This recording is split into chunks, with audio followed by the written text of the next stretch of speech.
Studio, we welcome now Caleb Sailors, Multimedia Journalist, SuperTalk Mississippi News. Gerard, I'll admit, I felt a little bit like Tom Petty in the song that was just playing. I didn't see you. You were out and all the music was playing. I was like, all right, Gerard, don't do me like that. I don't want to host this segment now. When I saw you walk in, I was a little alleviated. Oh, yeah. Had to step out for a little nature break there.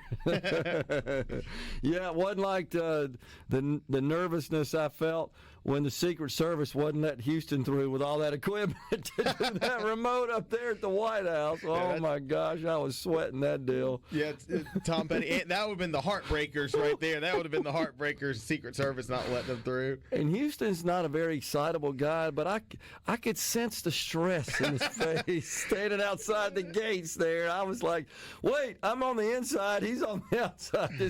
He's got all that equipment. And when I saw the Secret Service with those dogs coming down the sidewalk, oh, good, here to see you. They start sniffing all that I do a lot of our coverage for Ole Miss athletics. I'm credentialed for games, and so like I'll see Houston at football games, and there have been times I've seen him loading equipment, unloading equipment, and yeah, he didn't look exactly thrilled to be there, especially when it's like a tumultuous downpour or it's really cold. But he's always a good soldier. Oh, though. Yeah, he was great. Shout out to Houston. He was great, but fortunately the dogs didn't smell anything they didn't like, and they let us through the next level of Secret Service. I guess that could be a good segue into our first story, though, yeah, with Houston, because I'll be with Houston and the Sports Talk guys next week. We got SEC Media Days coming up this coming week.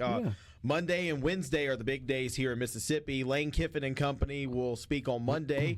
Joining the Ole Miss head coach will be Austin Simmons, who will be the first-year starting quarterback for Ole Miss. You know, he's been behind Jackson Dart for 2 seasons, but now the offense will be in his hands. And then Caden Lee, who was a good wide receiver for the Rebels last year, he and Simmons have a really good connection. He'll be there. And then TJ Daugherty, linebacker, who was started just about every game last year, will anchor the defensive side of the ball for the Rebels. So that'll be the Ole Miss representation. And on Wednesday, Jeff Levy, going into his second year as the head coach for the Bulldogs, he's going to look to right the ship. Mississippi State was 2-10 last year, and they want to get better. Joining him will be Blake Shapen, the quarterback who's season was shortened last year due to a shoulder injury. He'll have Isaac Smith with him, the second-team All-SEC safety, who's from Fulton, Mississippi kid, who is a tackle machine in the backfield, when the ball gets to him. But and then Brendan Thompson, wide receiver, who transferred to Mississippi State from Oklahoma. They'll be representing Mississippi State. So we'll have, Greg Sankey, the SEC commissioner, will give the opening remarks on Monday to kind of kick us off, and then all 16 member institutions, I'm not going to list them all off. You can find all the information at supertalk.fm. But, yeah, we'll get to hear. I'll say this, Gerard. I'm eager to hear from Austin Simmons more than anybody because, how do you follow in the footsteps of someone like Jackson Dart, who's one of the most decorated quarterbacks in Ole Miss history now? It's got the wins, he's got the yards, got the touchdowns, got the games played. I mean, he's up there in the conversation with the Eli Mannings, the Archie Mannings, the Matt Corrals, and the Chad Kellys. And Jackson Dart has cemented himself in that legacy. And so how will Austin Simmons follow in those footsteps? And I've seen Austin play. I've seen him practice, and the talent's there. So we'll see, how it translates on the field. And then for Mississippi State, though, I'm eager to see, what the plan is. The schedule's tough. I mean, State has Texas, Tennessee, Georgia at home this year. I mean, it's good that those games are at home, but that's tough. And that SEC schedule is very fierce. To see how Jeff Levy plans to navigate through these ever-changing waters of college athletics, revenue sharing, NIL, and how he plans to get Mississippi State out of a hole that it's in. Everybody's going to be watching out for that, won't they? Oh, absolutely. So I know our Sports Talk guys will have us covered in the afternoons talking about it on air, and I will be covering it online. So supertalk.fm, and then tuning into the radio waves, we'll keep you covered minute to minute on SEC Media Days, the big highlights of the time.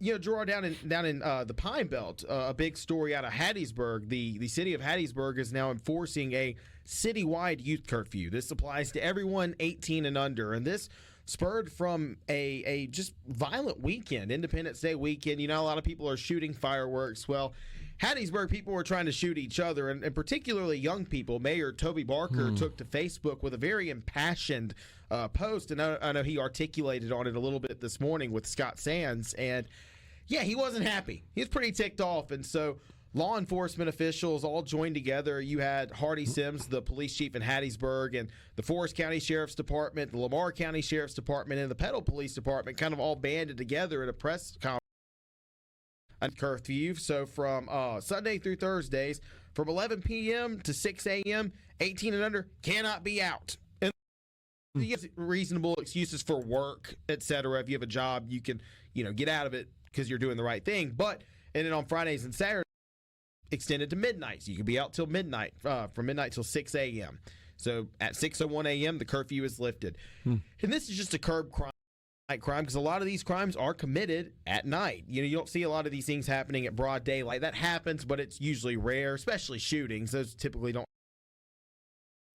There's even strict punishments here for parents, too, Gerard. Parents who are caught allowing their children to be out past the curfew could face charges and possibly jail time. And then if a youth, someone 18 or under is found with a handgun, it's mandatory 30 days in confinement in the youth detention center.